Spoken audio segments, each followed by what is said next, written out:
కూడా ఎంతో ఇష్టమైన మన అన్న కొణిదెల పవన్ కళ్యాణ్ గారు మన అరకు నియోజకవర్గం ఇచ్చేశారు. ముఖ్యంగా అల్లూరి సీతారామరాజు జిల్లా రావటం, ఇక్కడ వివిధ రకాలైనటువంటి పనులు ప్రారంభించడం మనందరికీ చాలా సంతోషం. వారితో పాటు విచ్చేసినటువంటి ఇక్కడ ఉన్నటువంటి కలెక్టర్ గారు కానీ, ప్రిన్సిపల్ సెక్రటరీ గారు, అలాగే ఎమ్మెల్యేలు, ఎమ్మెల్సీలు, అలాగే జీసీసీ చైర్మన్, మీ ఎక్స్ ఎమ్మెల్యేలు, ఎక్స్ మంత్రులు చాలామంది ఉన్నారు. అందరికీ నా హృదయపూర్వక నమస్కారాలు తెలియజేసుకుంటూ, ఈరోజు మనందరం చాలా ఆనందించవలసిన విషయం, ఒక సంక్రాంతి పండుగలా, ఒక క్రిస్మస్ పండుగలా, ఒక రంజాన్ పండుగలాగా ఈరోజు మనకి 1050 కోట్లతో మన అల్లూరు సీతారామరాజు జిల్లాలో వర్క్స్ ప్రారంభమవుతున్నాయి. ఒకసారి 2 సార్లు వచ్చినప్పుడు అన్న పవన్ కళ్యాణ్ గారు ఒక మాట చెప్పారు, అమ్మా ఎటువైపు వెళ్ళినా రహదారి సౌకర్యం లేదు ఏమిటి అని. గౌరవ ముఖ్యమంత్రి వర్యులు నారా చంద్రబాబు నాయుడు గారితో మాట్లాడుకొని ఖచ్చితంగా ఈ గిరిజన ప్రాంతం ఏదైతే ఉందో మన అల్లూరు సీతారామరాజు జిల్లా, మన్యం జిల్లా మొత్తం కలిపి అరకు పార్లమెంటు, ఈ పార్లమెంట్లో ఖచ్చితంగా నేను నెలకొక్కసారి వస్తాను అని మాటిచ్చారు. అలాగే నెలకొక్కసారి వచ్చి ఇక్కడున్న రహదారి సౌకర్యాలు చూసి అతని మనసు చలించి ఒక్కరోజు వచ్చి మనం నడిస్తేనే ఇంత కష్టంగా ఉందే, అట్లాంటప్పుడు ప్రతిరోజు స్కూల్కి, హాస్పిటల్స్కి, విపరీతమైనటువంటి కార్యక్రమాలు జరుగుతున్నప్పుడు, వివిధ పనుల మీద వెళ్తున్నప్పుడు ఎంత ఇబ్బందులు పడుతున్నారో అని ఆయన మనసు చలించి ఈరోజు మన కోసం 1050 కోట్ల రూపాయల్ని మన జిల్లాకు తీసుకొచ్చినటువంటి పవన్ కళ్యాణ్ గారికి మా గిరిజన సోదరులందరి తరపున నా హృదయపూర్వకమైనటువంటి ధన్యవాదాలు తెలియజేసుకుంటున్నాను సార్.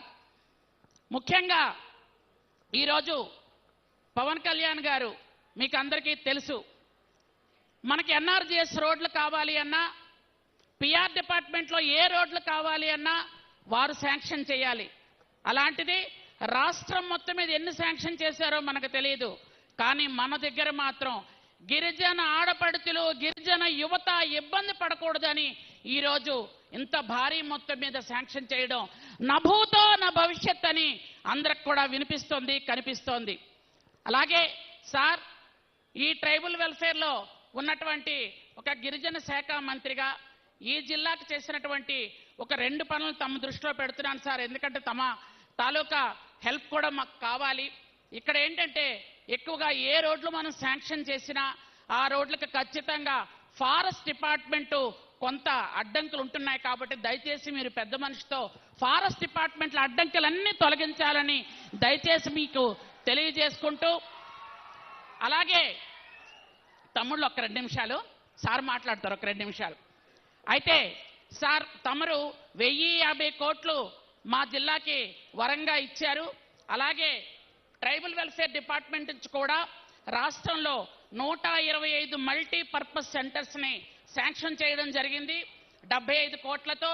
వాటిలో కేవలం అరకు, పాడేరు ఈ 2 జిల్లాలకు, ఈ 2 నియోజకవర్గాలకి 35 ఇచ్చాం సార్, 21 కోట్లతో ఇవ్వడం జరిగింది. అలాగే చాలా వరకు స్కూల్స్, హాస్టల్స్ ఇవన్నిటికి కూడా మౌలిక సదుపాయాల కోసం 42 రాష్ట్రంలో స్కూల్స్ కూడా తీసుకోవడం జరిగింది. వాటికి 156 కోట్లు ఇవ్వడం జరిగింది. కేవలం అరకు, పాడేరుకు మాత్రమే 11 స్కూల్స్కి 34 కోట్లు ఇవ్వడం జరిగింది సార్. అలాగే ఎస్టీ ఏరియాలో ఉన్నటువంటి మల్టీపర్పస్ మార్కెటింగ్ సెంటర్స్ పెట్టాలని మనం పెద్ద దూరదృష్టితో ఆలోచించి 6 సెంటర్స్ 6 కోట్ల రూపాయలతో ఇచ్చాం సార్. అది ఒక్కొక్క ఐటీడీఏ తరపున ఒక్కొక్కటి ఇవ్వడం జరిగింది. ఈ జిల్లాకి 2 ఇవ్వడం జరిగింది సార్. కాబట్టి తమరు కూడా పెద్ద మనసుతో ఈరోజు ప్రతి నెల వస్తానని ఆ రోజు అంటే చాలా మంది అనుకున్నారు, అలా అన్నారు అనుకున్నారు. అండమే కాదు, అన్న మాట నిలబెట్టిన అన్న మన పవన్ కళ్యాణ్ గారని మరొకసారి మీ అందరికీ తెలియజేసుకుంటూ, ఇక్కడ ఏదైనా సమస్య వస్తే సీఎం గారు దృష్టిలో పెట్టాలి అనుకుంటే అన్న ఎంతో ఉదారంగా సారే దృష్టిలో పెడుతున్నారు, సీఎం గారు దృష్టిలో పెట్టి ఈ ట్రైబల్ ఏరియాలో మన ట్రైబల్ డిపార్ట్మెంట్ అందరినీ కూర్చుని పెట్టి ట్రైబల్ ఏరియాలో ఏ ఏ రోడ్స్ వేయాలి, ఏ హాస్టల్స్ బాగాలేవు, ఏ స్కూల్స్ బాగాలేవు, ఎక్కడ ఏది ఉంది అనేది సీఎం గారి దృష్టిలో పెట్టి ఆ తర్వాత దాని ప్రణాళిక రూపొందించుకొని ఈరోజు ప్రతి నెల రావడానికి సార్ ముందుకొచ్చినందుకు మనందరికీ చాలా సంతోషంగా ఉంది. ముఖ్యంగా అన్నమాట నిలబెట్టుకున్నటువంటి పవన్ కళ్యాణ్ గారికి నా హృదయపూర్వకమైనటువంటి ధన్యవాదాలు తెలియజేసుకుంటూ గిరిజన సోదరులందరి తరఫున ఆయనకి నా కృతజ్ఞతలు తెలియజేసుకుంటూ, ఎందుకంటే ఆయన మాట్లాడాలి కాబట్టి సమయం ఎక్కువ లేదు. Thank you very much. జై కూటమి ప్రభుత్వం.